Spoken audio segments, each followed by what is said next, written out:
زوال ایسے نہیں آتا. 3 کام جو کرے گا کبھی عزت نہ دیکھے گا. 3 کام جو کرے گا کبھی عزت نہ دیکھے گا. 3 کام جو کرے گا کبھی عزت نہ دیکھے گا. اور 3 کام جو کرے گا کبھی ذلت نہ دیکھے گا. 3 کام جو کرے گا کبھی ذلت نہ دیکھے گا. 3 کام جو کرے گا کبھی ذلت نہ دیکھے گا. جو جھوٹ بولتا ہے، جو ظلم کرتا ہے، جو دھوکہ دیتا ہے، جو جھوٹ بولتی ہے، جو ظلم کرتی ہے، جو دھوکہ دیتی ہے، عزت کے خواب دیکھنے چھوڑ دے. ذلت مقدر ہے اس جہان میں اس جہان. قوم ہو، فرد ہو، عورت ہو، مرد ہو، ظلم ہے، جھوٹ ہے، دھوکہ ہے، رب ذوالجلال کی قسم ذلت کے سوا کچھ نہ ملے گا. جو سچ بولتا ہو، جو عدل کرتا ہو، جو دیانتدار ہو، اس کے لیے عزت مقدر ہو گئی، ہو گئی، ہو گئی. سچ ایک فرد میں ہے، عدل ایک فرد میں ہے، دیانت ایک فرد میں ہے یا ایک قوم میں ہے. انہیں عزت دینا یقینی ہو گیا. میرا اللہ انہیں دے کے رہے گا، چاہے وہ اللہ کو مانتے ہیں چاہے اللہ کا انکار کرتے ہیں. آگے آخرت کا مسئلہ الگ ہے. یہاں قوم، فرد، قبیلہ، کوئی مذہب، پتھر کا پجاری، آگ کا پجاری سچ بولتا ہے، ظلم نہیں کرتا، دیانتدار ہے، اللہ کی قسم اللہ اسے عزت کی زندگی دے گا. رات کا تہجد گزار، دن کا روزے دار، کہیں ظلم کرتا ہے، کہیں جھوٹ بولتا ہے، کہیں دھوکہ دیتا ہے، ذلت اس کے ماتھے پہ لکھ دی جائے گی اور موت کے بعد کی ذلت بھی ساتھ اٹھے گی. تو اللہ کو راضی کرو. کیسے؟ کبیرہ گناہوں سے بچ کر، اس کے سامنے سر جھکا کر. دوسرا کام، اللہ کے بندوں کے ساتھ معاملہ کرو.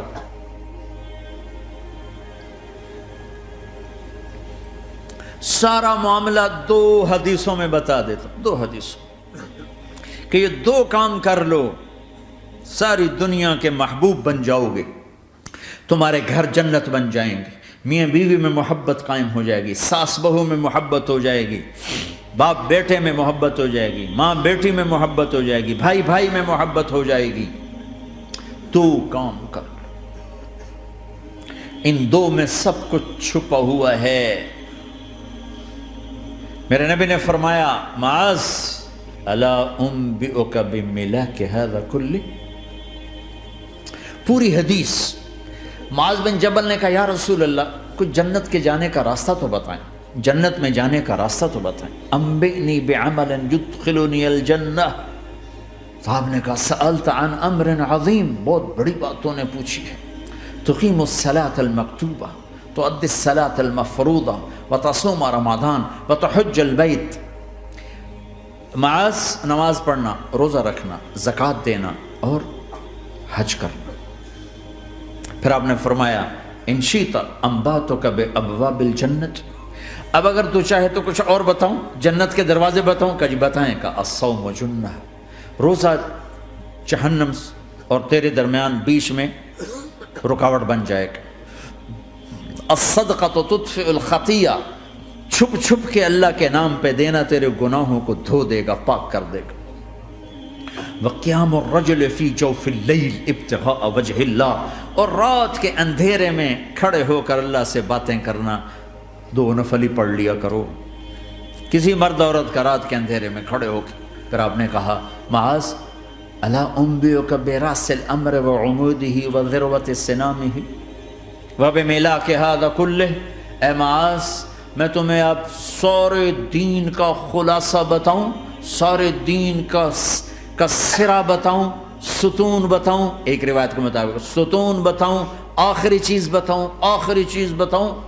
کہا جی ما ہوا جی تو مجھے دیکھنا سارے بھائی.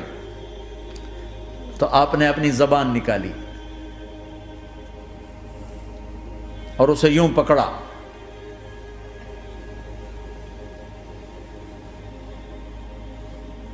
معاذ کف ھذا، معاذ اپنی زبان پہ قابو پا جا. یہ میری پوری شریعت ہے، یہ پورا دین ہے، یہ کس کو سمجھایا ہے؟ معاذ کو۔ کیسے سمجھایا؟ جیسے چھوٹے بچے کو سمجھاتے ہیں، ایکشن کر کے۔ صرف اتنا بھی تو کافی تھا، بھائی زبان کی احتیاط کیا کرو، ایسے سمجھایا جیسے چھوٹا بچہ۔ کیوں کہ مشکل ترین کام ہے۔ 22 ویلر ٹرالے کو بریک لگانا آسان ہے، یہ 2 انچ کی زبان کو بریک لگاتے ہوئے سارے بریک فیل ہو جاتے ہیں۔ اور جتنا آج گھروں میں فساد ہے اس کے پیچھے یہ زبان ہے۔ اور یہ کون ہے جس کو معصوم بچے کی طرح سمجھایا ہے؟ معاذ بن جبل۔ اور معاذ بن جبل کون ہے؟ میرے نبی نے کہا قیامت کے دن میری امت کے علماء کا جھنڈا معاذ کے ہاتھ میں ہوگا۔ اور یہ کون ہے؟ میں پچھلے مئی میں گیا ہوں، یہ مئی جو گزرا ہے، اردن ہمارا اجتماع تھا تبلیغ کا، میں وہاں گیا، عمان میں آگے اربد گئے، اربد سے 18 کلومیٹر 20 کلومیٹر آگے حضرت معاذ کا مقبرہ ہے، باپ بیٹا دونوں وہاں دفن ہیں۔ حضرت عمر کے زمانے میں انتقال ہوا، جب میں اندر گیا تو اوپر لکھا ہوا تھا تاریخ وفات 18 ہجری، اور اب ہے 1435 ہجری۔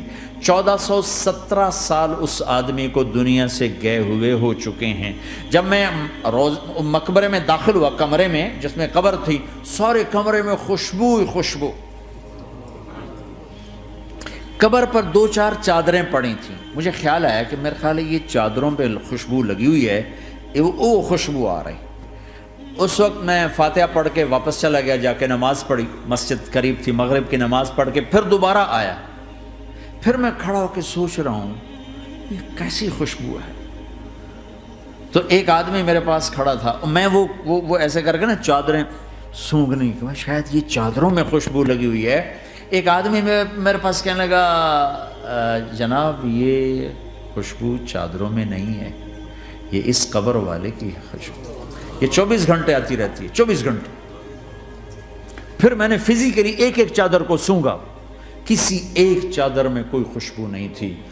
یہ وہ معاذ ہے جو 1417 سال ہو چکے ہیں مرے ہوئے، اور قبر مہک رہی ہے۔ میں سنی سنائی نہیں بتا رہا، آنکھوں دیکھا بتا رہا ہوں، خود گیا ہوں، خود یہ مئی جو گزرا ہے۔ ان کو ایسے بتا جو چھوٹے بچے کو، معاذ زبان پہ قابو رکھنا۔ اگر زبان پہ قابو آ گیا تو میاں بیوی کی لڑائی ختم۔ اگر یہ تو ہو نہیں سکتا کہ اونچ نیچ نہ ہو، کبھی خامن تیز ہوگا تو بیوی زبان پہ قابو پا لے، کبھی بیوی تیز ہوگی خامن زبان پہ قابو پا لے۔ اگر دونوں ہی سیکھ گئے تو ان کا گھر جنت بن جائے گا۔ کبھی ساس اکھڑے گی تو بہو چپ کر جائے، کبھی بہو اکھڑے گی تو ساس چپ کر جائے، کبھی باپ اکھڑے گا تو بیٹا چپ کر جائے، کبھی بیٹا اکھڑے گا تو باپ چپ کر جائے۔ دعویٰ نہ کرے کہ میں باپ ہوں میرے آگے بولتا ہے۔ انسان انسان ہے، خطا ہوتی ہے۔ اگر آپ بھائی یہ پیچھے نیچے مستورات بھی ہیں، اپنی زبان پہ قابو پانا سیکھ لیں۔ کسی کو دکھ دینے والا بول نہ بولے۔ المسلم من سلم المسلمون من لسانہ و یدہ، آپ نے فرمایا مسلمان ہے ہی وہ، مسلمان ہے ہی وہ جو ہاتھ اور زبان سے کسی کو دکھ نہ پہنچائے۔